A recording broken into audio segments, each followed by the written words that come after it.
আসসালামু আলাইকুম এভরিওয়ান। দেশের যে অবস্থা, এতে ভিডিও কিভাবে করব বলেন? শুধু আমি কেন, আমার তো মনে হয় কোনো কন্টেন্ট ক্রিয়েটার বা টিকটকার কেউ ভিডিও করতে পারছে না।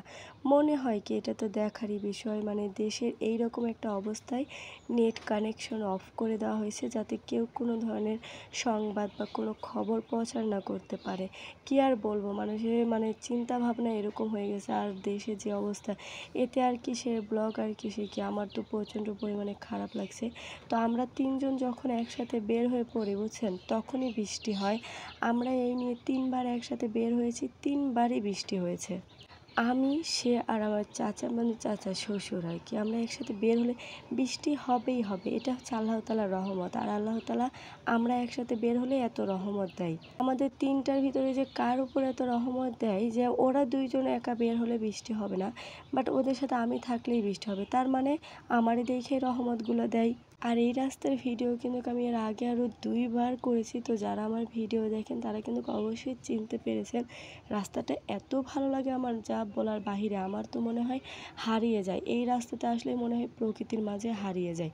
তো দেখেন, আমরা হচ্ছে যেই জায়গায় আসার কথা, ওটা হচ্ছে হঠাৎ পাড়া ব্রিজ লেখা আছে, আবার হাতির সিঁড়ি ব্রিজ এমন কিছু একটা লেখা আছে। তো ওখানে আমরা চলে আসছি। আসার পরে এই সাইডে, মানে ওই জায়গার উল্টো সাইডে একটা রাস্তা, এই রাস্তা আর কি।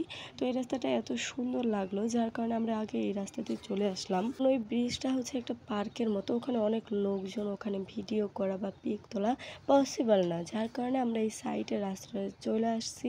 এখানে আসার পরে কিছু পিক অ্যান্ড কিছু ভিডিও নিয়েছি। যদিও ভিডিওটা আপনারা দেখেছেন বা দেখবেন, সমস্যা নাই। তারপর এই যে দেখেন, এই ভিডিওটা স্লো মোশন করব, এখনও এডিট করা নাই। সে আমাকে ভিডিওটা জাস্ট করে দিছে, তো আমি এটা ব্লগের ভিতরে অ্যাড করে দিলাম। মানে রাস্তাটা অনেক সুন্দর অ্যান্ড প্রচণ্ড পরিমাণে বাতাস ছিল। তো ওখান থেকে আমরা চলে গেলাম খাবার খাইতে। খাবারের জায়গাটার ডেকোরেশন খুব সুন্দর, অস্থির সুন্দর।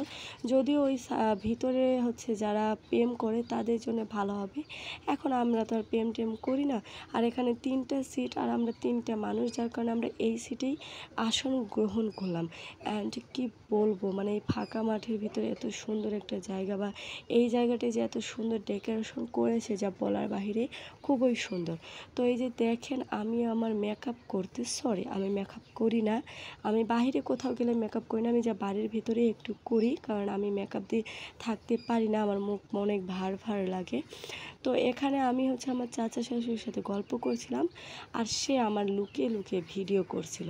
তা আমি আমার চাচা শ্বশুরে বললাম উনি ভিডিও করছে, আমার চাচা শ্বশুর বলে না, ভিডিও করছে না। যার কারণে আমি ফোনটা নিয়ে দেখলাম, তো আমার সন্দেহটাই ঠিক। তো ও ফুচকা অর্ডার দিয়েছিল অ্যান্ড ফুচকা চলে আসলো, যদিও আমার চাচা শ্বশুর ভিডিও করতে দেয় নাই।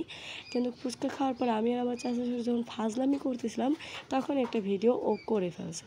তো তারপর ওখান থেকে খাওয়া দাওয়ার পর আমাদের হাতে বেশি টাইম ছিল না, কারণ আমার চাচা শ্বশুরের একটু কাজ আছে, যার কারণে আমরা সন্ধ্যার আগেই বাড়িতে যাওয়ার উদ্দেশ্য নিয়ে আবার বের হয়ে পড়লাম। অ্যান্ড এই ভিডিওটা সে করছে। রাস্তাটা এতই সুন্দর, কি বলবো, সে খুবই ভালো করে ভিডিও করতে পারে অ্যান্ড সুন্দর পিকও তুলতে পারে। তো আমার একটু ওষুধের দরকার ছিল, যার কারণে আমরা আবাদপুকুর বাজারে গাড়িটা থামানো হলো অ্যান্ড সে গেল ডাক্তারের কাছে ওষুধ আনতে।